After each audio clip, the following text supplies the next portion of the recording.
All right, so that's our official welcome. So welcome everybody to the webinar, Knowledge Bites webinar, Southern Vermont CEDS, how to submit your project and why, the 2023 edition. So thanks everyone for joining us. This program is a Knowledge Bites webinar, which is a semi-regular feature of the Southern Vermont Economy Project, where we host timely information for local projects. So the Southern Vermont Economy Project is in its third cycle of operation. It provides webinars, small conferences, mini summits, large summits like the Southern Vermont Economy Summit, and training to help build connections and local capacity to advance economic and community development projects across our region. The Southern Vermont Zone encompasses both all of Bennington County and the towns in the Windham County Zone, which is all the Windham County towns plus Weston and Reedsboro in Bennington County. The Southern Vermont Economy Project is funded in part by the USDA Rural Community Development Initiative, and it's also a project hosted by Brattleboro Development Credit Corporation and our affiliate organization, CEDS. So you can find out more about all that stuff at brattleborodevelopment.com and look for our community programs page where you will see the Southern Vermont Economy Project. Without further ado, I'm going to turn it over to my colleagues. We have Jonathan Cooper from Bennington County Regional Commission here today. We have Laura Sibilia from Brattleboro Development Credit Corporation, and also Rachel Shields Eversole from Brattleboro Development Credit Corporation. So there, I'm going to turn it over to them to present about the Comprehensive Economic Development Strategy, CEDS, and how and why to submit projects. So Laura, you can take it away. Okay, great. Thank you. Good morning, everyone. And Meg, I don't know if there are additional slides. I hope everyone is doing okay this morning, wherever you're joining us from. And I hope you're all safe.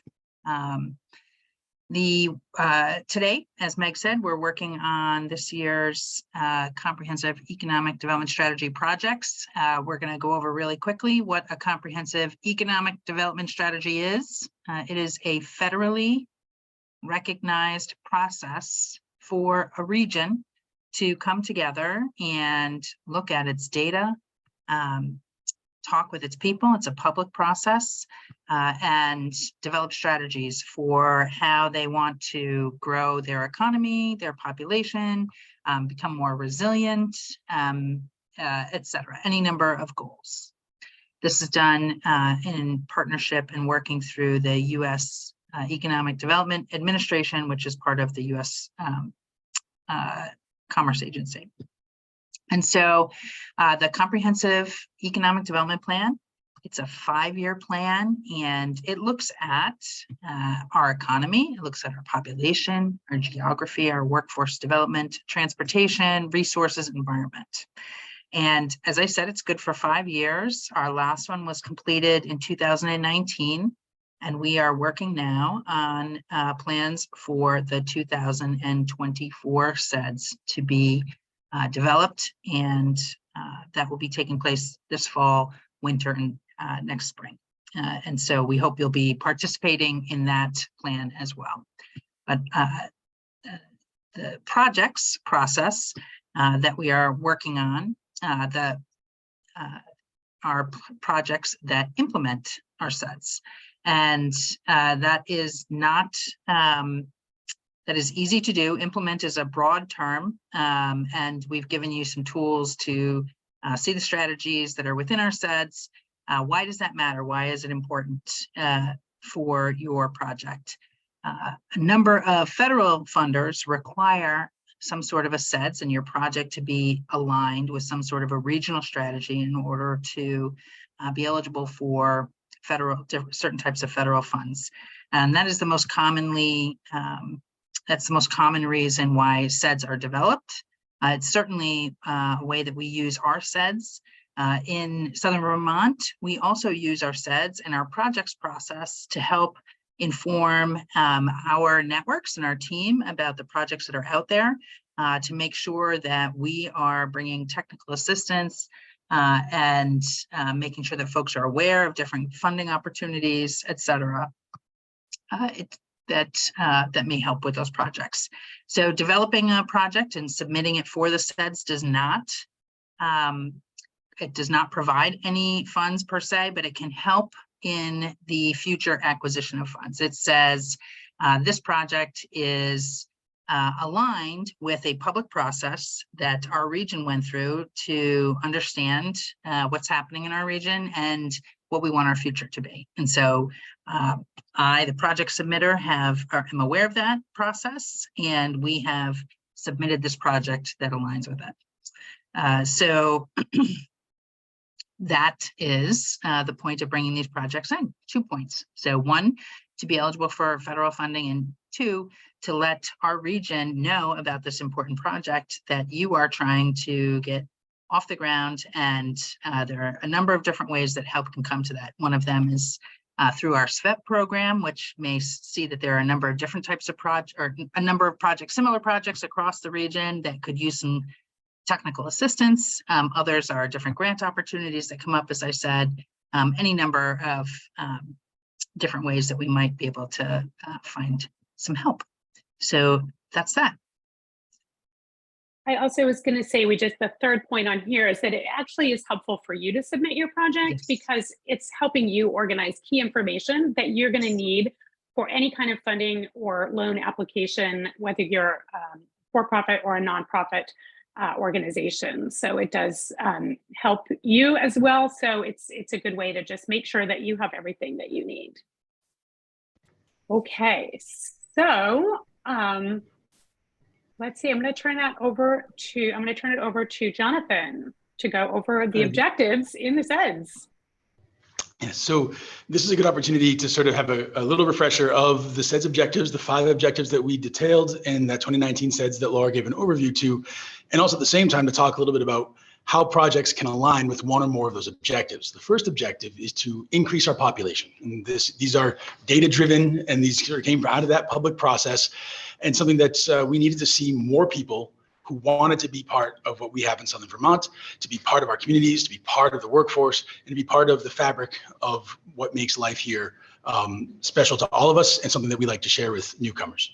The second objective is to expand our business infrastructure. And as an example of that first objective, let me just sort of say that you might think of some of the work that we've recently done with New Vermonters, some of those projects that have been really put in place to help stand up resources and workforce development trainings, and some of the ways to integrate New Vermonters into our communities, both from Afghanistan, now from Haiti, et cetera, throughout the 2 counties. So those kinds of projects that are looking to grow or to retain or bring back people that grew up here, those projects really are fitting the bill for that first objective. Our second objective is to expand our business infrastructure. And so there we're looking at some projects that can give us the opportunities that we want to see in Southern Vermont for people to prosper here in their work lives. You could think, for example, from last year, Grace Cottage had a really great project that they're working on to expand their primary care facility from 2 buildings from the 19th century to the sort of modern healthcare facilities that gives their staff the ability to provide the best care possible, and that gives their customers, you might say, the opportunities to have those experiences that they're looking to have in Grace Cottage in Townsend, a crucial rural hospital in our region. Our third objective, if we can move on to the next slide, is to improve our physical infrastructure. And I think the best example of that has been the Communications Union Districts, DV Fiber and the Southern Vermont CUD, that are laying down fiber right now to the premises.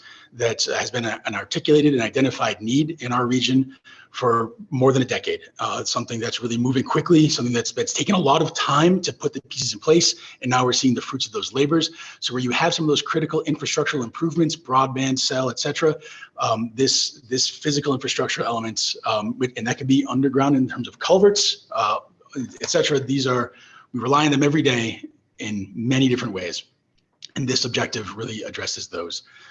Our social infrastructure is really about some of the less physically tangible elements, but those that do improve quality of life and stability.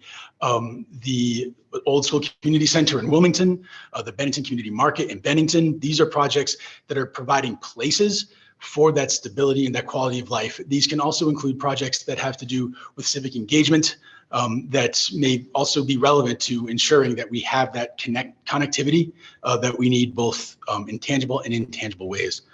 Our fifth and final objective was to strengthen our economic development capacity. Now, something very broadly that the Southern Vermont Economy Project exists to do, but other programs take place at sub-regional levels that can be there to sort of bring professionals together and partners who can play a role in implementing projects to get things off the ground.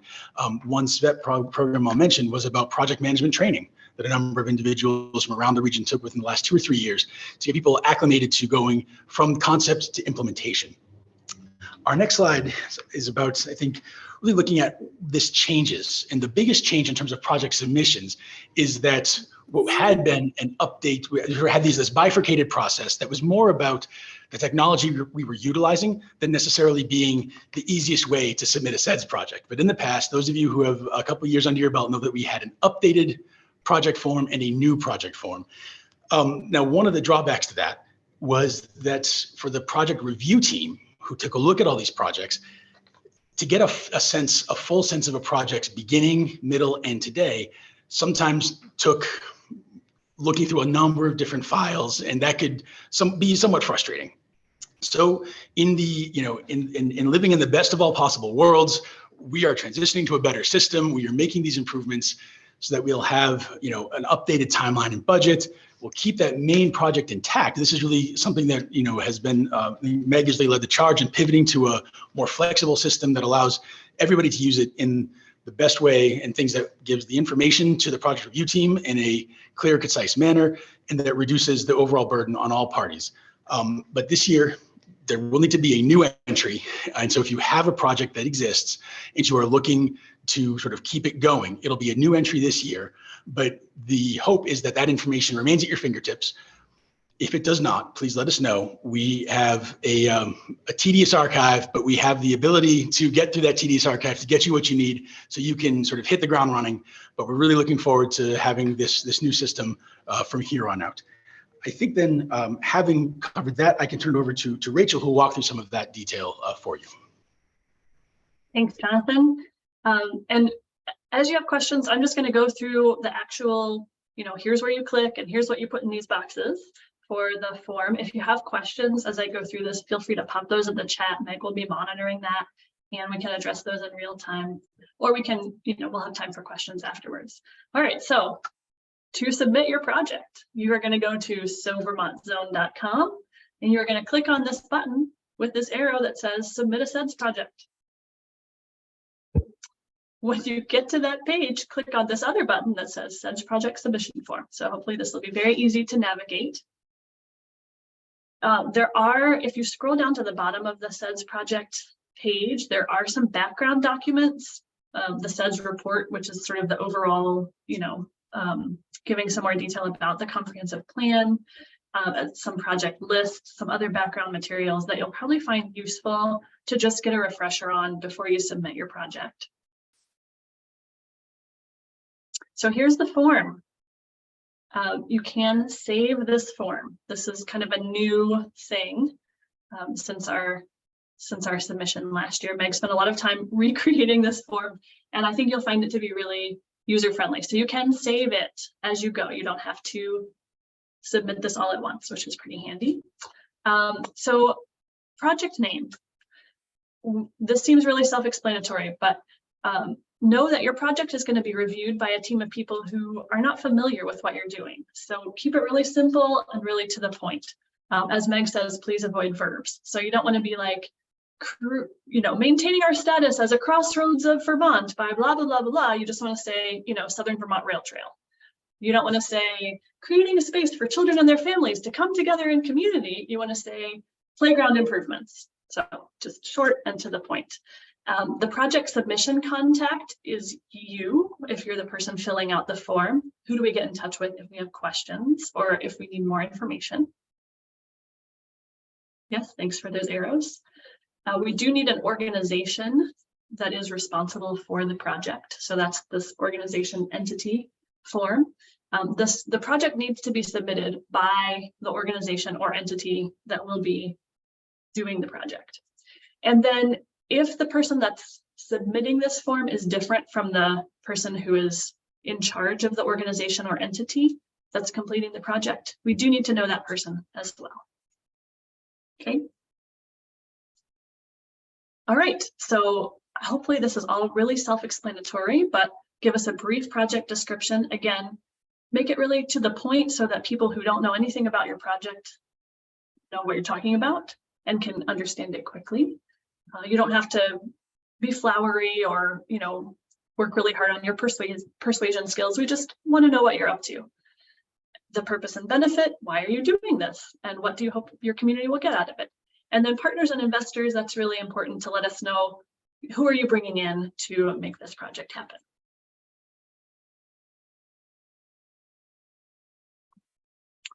Project stage. So these have nice descriptions here. I won't read them to you because you'll be able to read them yourselves, but just a note that your project does not have to have begun. You don't have to have you know, hired contractors or drawn up plans or scheduled something on the calendar. It can be in sort of this ideation phase. That's totally fine. We just want to know what you're working on.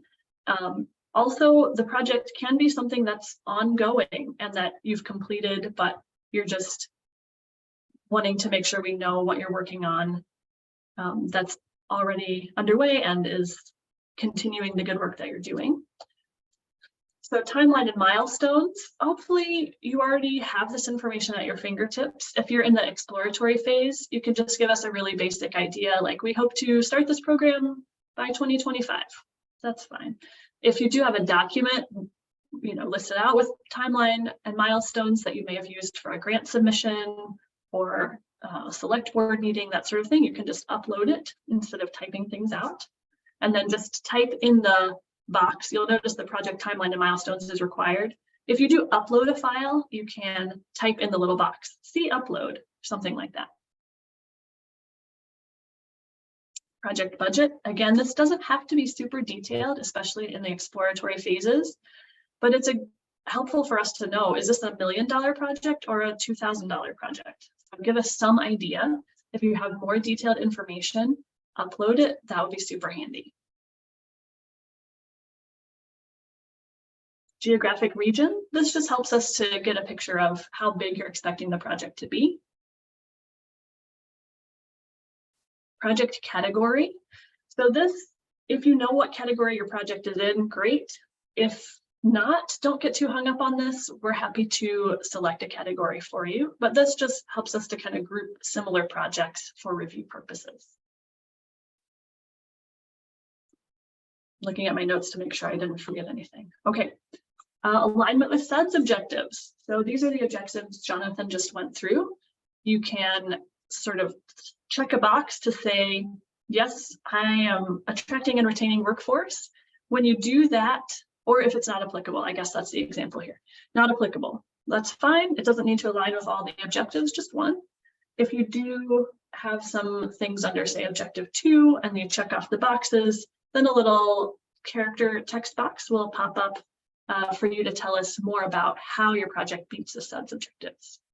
Jill asks, can it be more than one of the categories? We don't have an option for you to select more than one of the categories, so just pick the one that you think it aligns with the most. And then you can use the description, the project description, to let us know about the multiple categories you're touching. I think you actually can select multiple categories, but it's easier just to pick the one that it seems to fit with best. And we understand there's a lot of gray areas. So for us, it's really like helps us just to compare apples to apples, or when we're sending a group of projects to like a group of, you know, not everybody reviews all the projects from our review team. So it's just helpful for us to be like, group things similarly. And again, if it's confusing or you have questions, don't worry about it. We can do that for you, or you could just pick the one that seems to fit the best. We don't want you to get hung up on it. So just, do your best and we'll work with it. And it's really more for us than it is for any sort of funding determination or anything like that. So again, we just say, don't worry about it and do your best. Thanks, Meg. So Jonathan's going to fill you in on this next piece because it's a little bit more complicated. Yeah, so there's a lot of text here, and the big overview is this sort of question of being considered for inclusion in the RDC project priority list for this year. And the RDCs there are the Regional Development Corporations of Vermont, who have an obligation to provide the Agency of Commerce and Community Development with a list of sort of projects and their project priority lists within their service areas each year. Now, the RDC for Wyndham Region is here, BDCC, and the RDC for the Bennington region is here as BCRC. So these annual lists are sort of submitted, and there are a series of questions that we're asked about each of these projects, one of which is about job creation. So if this is that additional criteria, all the other criteria is stuff that we kind of already get through our project process, but we wanted to bring this in as an optional question so that this is not something that we require of every submission, but this is something that when we hand it up to Montpelier for the year, that's sort of finalized. Like, that's not something we can then go back to them later and say, hey, can you add in this one other project? So we want the timeline. The reason for our project submission timeline, like when we are closing submissions, is that we can hand off our list of our RDC list to the state at the end of the calendar year.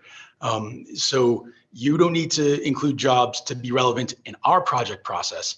In terms of the rankings that are handed up to the state, that is one of 6 metrics. So if you happen to know or have a good idea of where things are, and you can see there's sort of subsequent questions about wages earned, benefits included, in more preliminary conversations about projects, this wouldn't necessarily be a data point that you'd have at hand, so that's fine. And in some projects that are really just about to cut the ribbon, this has probably already been determined, and you might be able to include that information for us as well. You can sort of see that the median individual wage information is there at the bottom left of the page. And then benefits included is really one where it's whether or not there'll be benefited positions in one way or another. So what we're providing to you there is sort of the level, is some transparency as to this is the level of information that the state is asking for when we put these projects together forward for some consideration at the state level. So these are 2 distinct lists, and one is a list that the RDCs themselves put forward. The second is our CEDS project priority lists, and those are separate entities, but we did want to give projects here the opportunity to be included in that process should they choose to do so.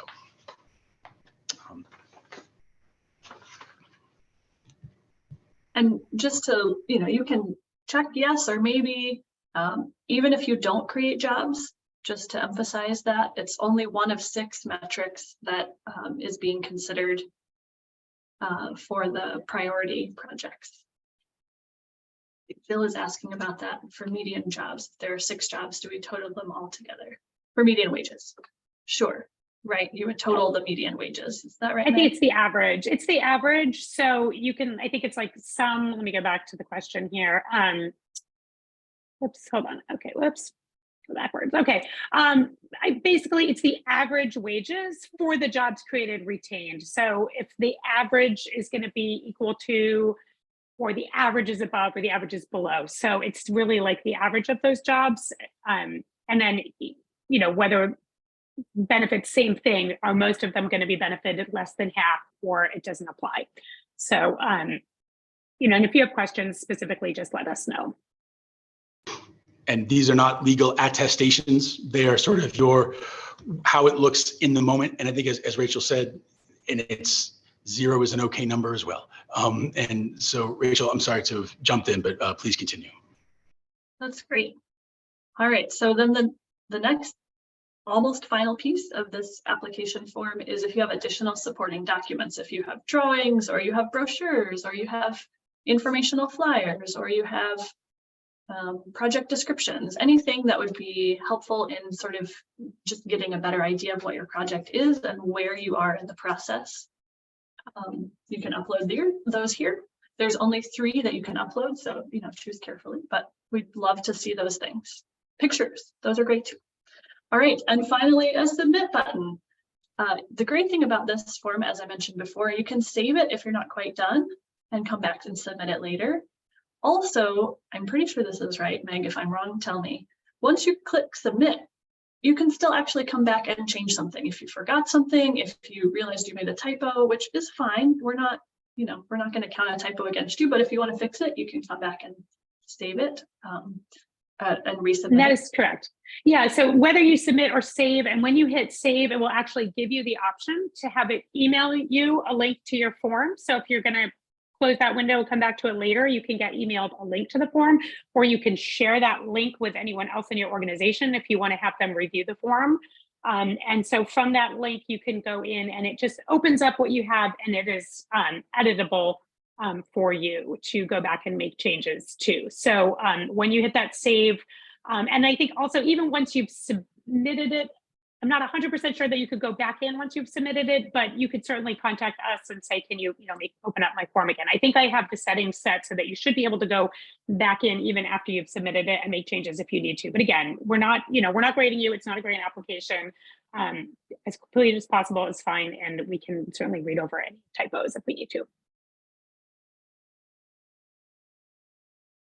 Yes, there's an example of the link. So that's pretty handy. Great. Thanks, Meg. So important, when is it due? So this is, fortunately, you have time to do your summer vacations, etc. This is plenty of lead time. We need to have your submission by September 8th. That said, plenty of lead time. Summer goes fast. Get your submission in as quick as you can. So if you have issues or questions, or somebody needs to review it and they're going on vacation, none of that trips you up. But you do have through September.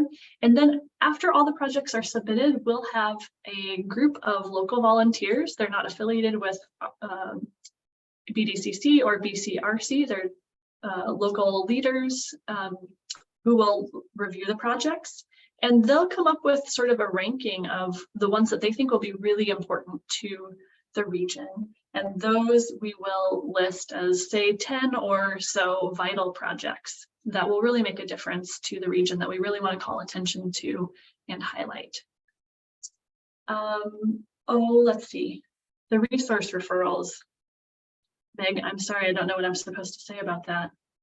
That's okay. So that's just basically a reiteration that we do a separate, as a regional development corporation. So both BDCC and BCRC collect regional, local projects for the Windham region or the Bennington region, and that's the list that goes to ACCD. So that's the state priority project list. So again, that is sent in December as well. So our internal review internally in each organization will happen sort of concurrently, and those get sent to the state in December as well.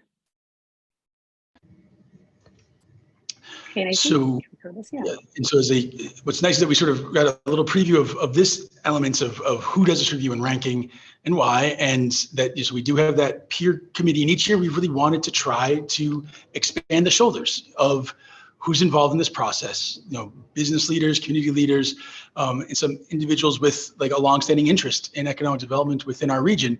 As Rachel pointed out, that's not us, and that's a very important element of what we present to the EDA, of one of the ways in which this CEDS has value to our region. That if we're going to be expanding our economic development capacity, Objective 5, which I know you all have down by heart by now, this is one of the ways that we can show that in a very meaningful way.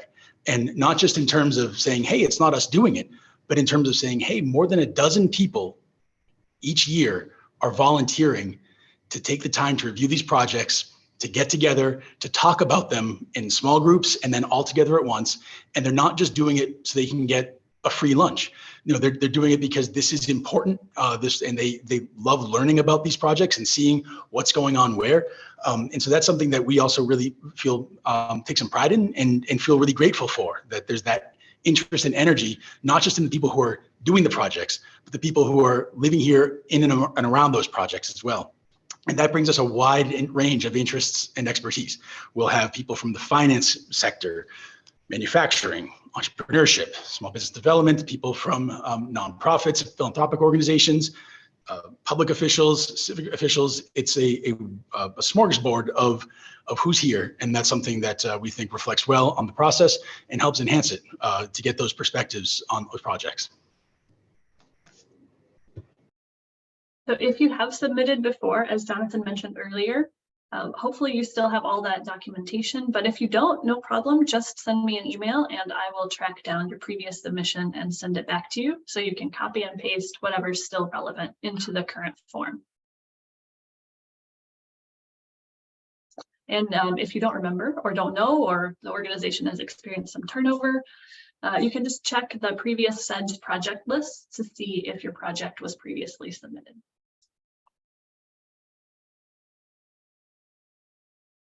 And with that, I think that's really what we had to do. It's pretty cut and dry, but if people have questions, we are happy to now just, you can either pop a question in the chat or just raise your hand or unmute yourself and ask questions. Okay, Alicia is asking, what's the deadline? So September 8th is the deadline. And that just will give us the chance to get the projects out to our review team with enough time to review them. So, and again, it's not, I mean, we really, that is our deadline because we need to do that, but we're also, if it's like September, 9th, and you ask us, we can probably take your project. I probably shouldn't say that out loud, but we're not going to turn you away, but we need that time because then we have to collect all the projects internally and divide them into groups and get them to our review team. So, it's not the end of the world, but we really need to have them so that we have enough time to do our work, which is just collecting. Any other questions? Oh yeah, go ahead. Sure. Oscar, you have a hand up. Go ahead. Hi. Thank you. Thank you for the presentation. That was so helpful. I am planning to submit something to EPSCoR, to NSF, through Bennington College. And I'm wondering if you can talk to the interaction like with that a little bit. And the deadline for that is actually in January 2024. So I'm going to be working on that application for much longer.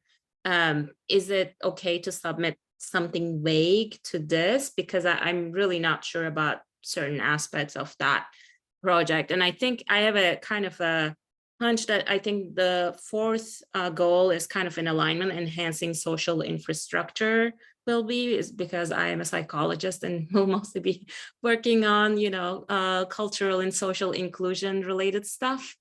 But yeah, if there's anything that I need to be paying attention to. I mean, I would say, so do as much as you know. So if you're planning on applying for that funding, I mean, if you have, as much as you know about your project goals and your timeline, and, ultimately who would be responsible for handling that funding. So when it says like entity responsible for the project, that would be, if it's Bennington College is ultimately the applicant, that would be included. But of course you would be the person doing that project. So for the project submission would be you. For the entity responsible for the project would be, maybe the college.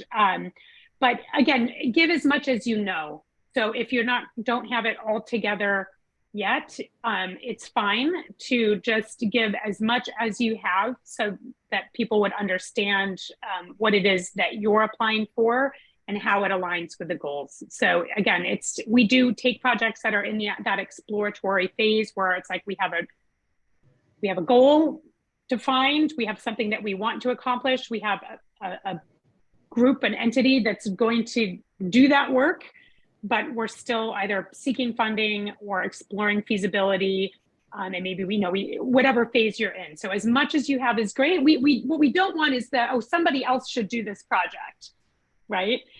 It's that we're going to do this, if we get the funding, here's our plan, is completely acceptable. But somebody else should do it is not really what we're looking for, but that's completely fine if it's not, set in stone yet. You just give as much as you have in your projected timeline.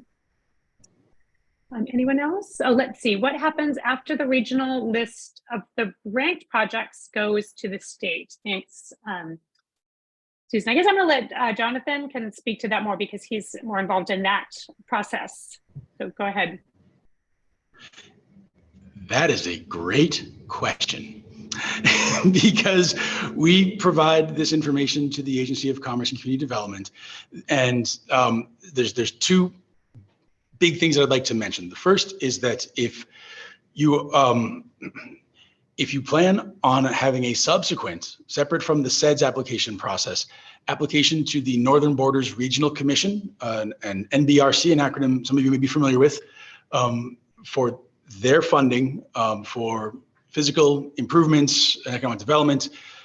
And that's a federal program that has all of Vermont eligible. So Bennington and Windham County are eligible in that program.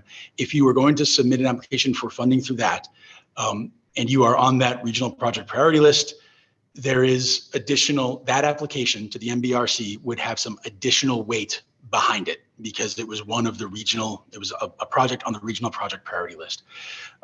That's the most direct line with respect to what the benefit there could be.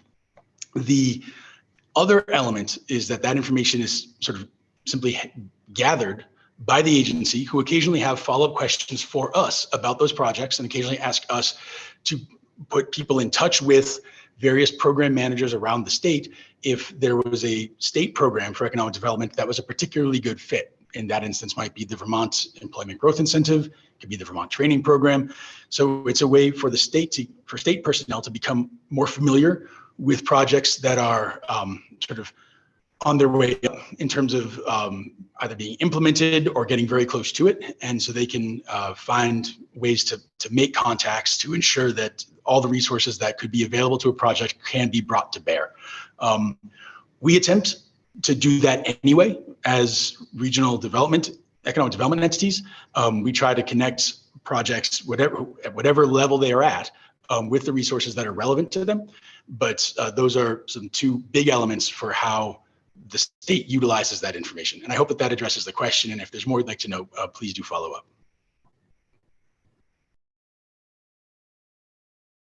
Okay, any other questions we have? I'm also just going to put contact information up here if you have additional questions. So my colleague Rachel this year is going to be sort of on our end, back end, collecting projects. And so she would be a great contact if you have questions about submitting your project. And then if you're in Bennington region, you can call Jonathan and his information is there.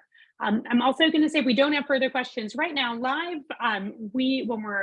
as soon as this meeting is done and we process the recording, we'll post this recording to the So Vermont Zone website so that where you would submit your project, so that you can review it if you have questions, or if there's someone else in your organization that you know of, or someone else you know who should submit a project and they have some questions, this will be available as a resource to them, as are we always. So I think with that, we've only gone over by 11 minutes, which is pretty good for us. We try and keep these under 45 or half an hour if we can. So I think this has been a good brief review, and we're here for any questions or further consultation that you need, and this will be up as a resource. So we will continue, we regularly have these Knowledge Bites events. So just for a quick update on what we have coming up on the 19th, which is a week from tomorrow, we're going to have a webinar with members of our regional commissions talking about the Municipal Energy Resilience Program assessment application. So again, it'll be like this, we'll be going through an application just to make sure that people understand what those are for. So if you are on the Town Energy Committee, that would be relevant to you. And then on the 26th, we're inviting the Vermont Bond Bank to come just present and talk about how the Vermont Bond Bank works with communities throughout Vermont to fund their largest projects. So that would be more specific for a municipal audience, but they're just going to come give some more information. All of the Knowledge Bites webinars are recorded and posted. So if you go to brattleborodevelopment.com, go to our community programs page, the Southern Vermont Economy Project. We post all the recordings of these, so you can, if you have a slow day at the office, you can always go back through the archives. There's a lot of different recordings there, so feel free to access those at any time. I think with that, we'll sign off and say thank you to Laura and Jonathan and Rachel for popping on and doing this. And again, I hope everyone, we are thinking about our communities in Vermont that had suffered from flooding. Some were lucky, some were not. And so hopefully we'll all get through it and be here for whatever people need through that recovery process. So thanks everyone for coming today, and we look forward to seeing your projects. That will end our meeting. Thank you, everyone.